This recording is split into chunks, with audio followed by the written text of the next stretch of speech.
मुझे उस पर ज़्यादा टिप्पणी नहीं करना है, लेकिन इतना ज़रूर बताऊंगा कि आज से 30-32 साल पहले जब नरसिम्हा राव जी प्रधानमंत्री जी थे और शिवराज पाटिल जी स्पीकर थे और मैं पार्लियामेंट्री अफेयर्स मिनिस्टर था, तो शिवराज जी ने एक दफ़ा मुझे अपने कमरे में बुलाया, स्पीकर के, कहा देखें 2026 से पहले नया पार्लियामेंट और बड़ा पार्लियामेंट बनना चाहिए, क्योंकि 2026 तक अंकुश लगा है कि पार्लियामेंट की सीटें बढ़ाई नहीं जा सकती। आज का उस वक़्त का जो पार्लियामेंट है वो सिर्फ उतने ही एमपीज़ के लिए है जितने उस वक़्त थे, लेकिन अगर 200-300 और एमपी बढ़ेंगे तो वो कहाँ रहेंगे। तो उनका बिल्कुल बनना चाहिए। तो फिर मैंने प्रधानमंत्री जी से भी बात की, तो उन्होंने कहा अच्छा बात, ये तो बात तो ठीक है। एनपीएम ने कहा अभी तो बहुत 30 साल हैं, अभी से काहे को सोचते हैं। हमने कहा सोचने में क्या, अभी अगर शुरुआत करेंगे तो बनने में भी तो 8-10 साल लगेंगे, और पहले तो कहा नहीं, फिर भी 8-10 साल पहले ही बनेगा, फिर भी तो अभी 20-30 साल है। तो एक आध मीटिंगें हमारी शिवराज जी, और शिवराज जी ने तो वो बड़े एक्टिव थे, सुपर एक्टिव स्पीकर थे।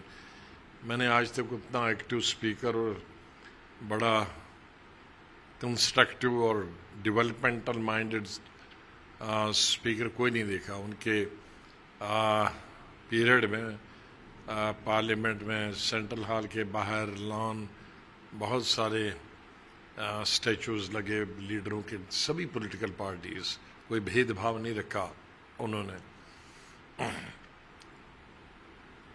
तो फिर अल्टीमेटली 1-2 मीटिंगों के बाद ये सोच के कि भाई अभी बहुत समय है, 30 साल बनने में क्या, ज़्यादा से ज़्यादा 5 साल लगेंगे, तो 25 साल खाली रहकर क्या हो जाएगा। तो अभी इस गवर्नमेंट ने उस प्रोजेक्ट को आगे बढ़ाया। तो जहाँ तक पार्लियामेंट, नया पार्लियामेंट बनाने की बात है, तो ये कोई नई बात नहीं है। ये हमारी ही कांग्रेस की, तब जिसमें मैं कांग्रेस में था, ये 32 साल पहले हमारी ये सोच थी कांग्रेस की, और ज़रूरी भी थी। कोई भी पॉलिटिकल पार्टी होती तो उसको करना ही था, क्योंकि 2026 में अब ज़्यादा 2 साल रहे बीच में, उसके बाद तो डिलिमिटेशन होगी, और अगर सरकार चाहिए तो पार्लियामेंट की अब वो जो अंकुश उठ गया है, कैप उठ गई है 2026 से, तो कभी भी सरकार सीटें बढ़ा सकती है, 200, 300, 400 बढ़ा सकती है। तो उसके लिए तो उससे पहले ये पार्लियामेंट की नई बिल्डिंग बनाना और बड़ी बिल्डिंग बनना अनिवार्य थी, ज़रूरी थी, तो वो हो गया। अब कोई इसमें बाईकाट करता है, नहीं करता है, कोई जाता है सेरेमनी में, मुझे उस पर कोई टिप्पणी नहीं करनी है। ये उन पार्लियामेंट के मेंबर्स का और उनके लीडरों का दृष्टिकोण है कि उसको किस तरह से देखते हैं।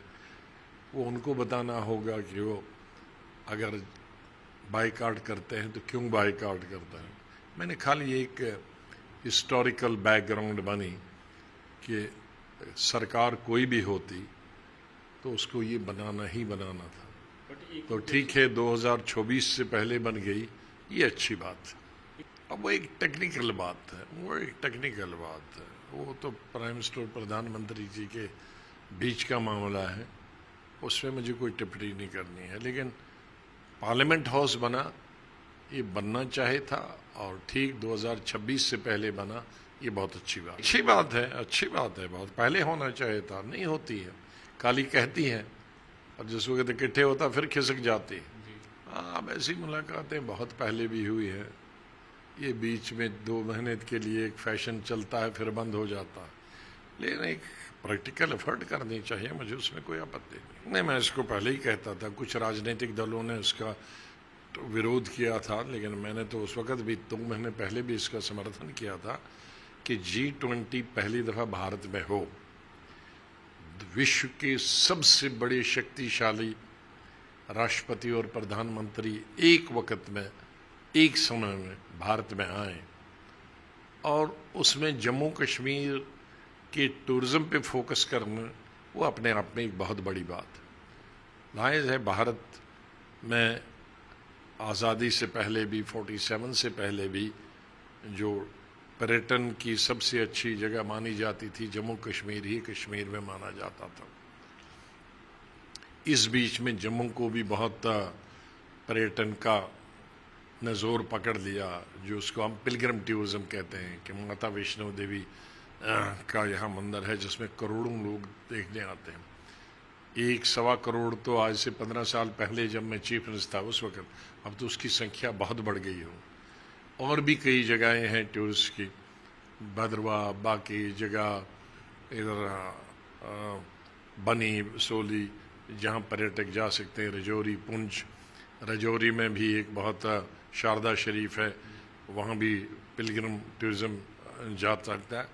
और कश्मीर में तो लेजर टूरिज़्म है, कश्मीर के बागात, कश्मीर की चरागाहें, कश्मीर का गुलमर्ग, पहलगाम, यूसमर्ग वगैरह, ये सब खिलनमर्ग, ये इतनी खूबसूरत जगह हैं जहाँ आज भी दुनिया भर का पर्यटक आता है। तो जहाँ एक ही स्टेट में पिलग्रिम टूरिज़्म हो और एक ही स्टेट में लेजर टूरिज़्म हो और दुनिया के पर्यटक आते हों, तो वहाँ अगर G20 नहीं जाए, मुझे अफसोस है कि कुछ पार्टियां क्यों विरोध करती। अगर G20 नहीं आती J&K में तो शोर करते क्यों नहीं आया, अब आ गया तो अब कहते हैं क्यों आया। लेकिन इसका मैं चाहूँगा कि ये अच्छा हुआ, लेकिन मैं चाहता कि अगर वो जम्मू भी एक आध दिन आते और पिलग्रिम टूरिज़्म भी देखते, वो माता वैष्णो देवी के भी जाते, शारदा शरीफ भी जाते, किश्तवाड़ में ज़ियारत भी देखते, तो सबका उसको हिंदू मुस्लिम एक आध गुरुद्वारे में भी जाते, तो उनको यहाँ के कल्चरल जो डाइवर्सिटी है, एक आध चर्च में भी जाते, जम्मू में अच्छा चर्च है, तो उनको जम्मू कश्मीर की कल्चरल और रिलीजियस डाइवर्सिटी का बारे में भी मालूम होता, जो कि पर्यटन से जुड़ा हुआ है, और उसको पूरी स्टेट की इन्वॉल्वमेंट होती है।